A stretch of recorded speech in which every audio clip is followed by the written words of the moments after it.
Hey everybody, welcome to the New Hampshire Aftermath, where everybody's asking, oh, what does it mean? What does it mean? What does it mean moving forward to South Carolina? What does it mean moving toward the Republican nomination? Well, there's a lot of analysis that is already saying, well, the surprising boost by Kasich and even Jeb, it broadens the field, it's going to be a crowded race moving forward, and that's a tempting analysis. I want you to resist that temptation because actually the New Hampshire results have helped pave the way for ultimately the two-man race that, face it, you know is coming. If Rubio had done better, if Christie had done better, then maybe you could argue that those two guys would be in there with Cruz and Trump in kind of a four-man race moving forward. But Christie pretty well killed himself. Rubio is on life support through a self-inflicted wound. And Jeb and Kasich have just enjoyed a temporary good fortune in New Hampshire. Does anybody think that there's a South Carolina constituency for John Kasich? Please. And as for Jeb, he has a lot of money, but he still trails Cruz and Trump in the South Carolina polls. Now, those South Carolina polls are about 3 weeks old, but has anything happened in the last 3 weeks to damage the Trump and Cruz brands? If anything, quite the opposite. So what you have is the actual reversal of what we usually see. Those of us who are conservative, let's take conservatives, grassroots populists, and libertarians. All right, there's an interest there. There's a cocktail party. And let's take those folks, and you know what we usually see? We see our candidates atomized out across a broad band of participation while an establishment favorite shoots the gap and walks without breaking a sweat to the nomination. Well, this time, a little bit topsy-turvy because it's the comfort zone donor class favorites, the establishment candidates. Christie is no longer a factor, but you still have Jeb, you still have Kasich. Rubio is part of the establishment, and by the way, that's good news.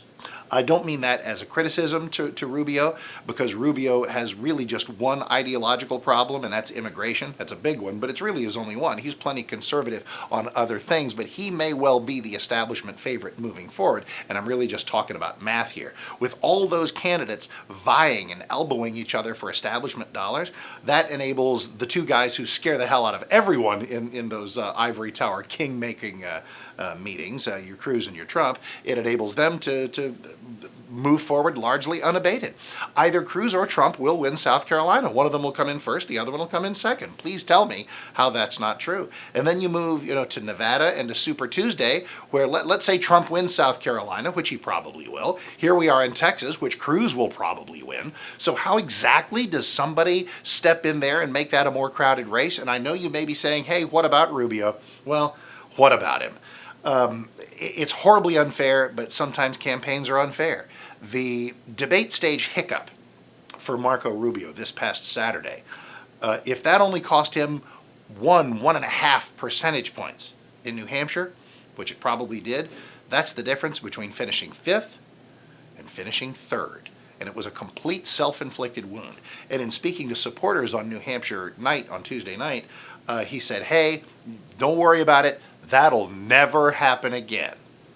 Whew, if you're saying that, you're already in trouble. And you know what? If Marco Rubio wants to step forward and assure us of something that will never happen again, how about something that really means something?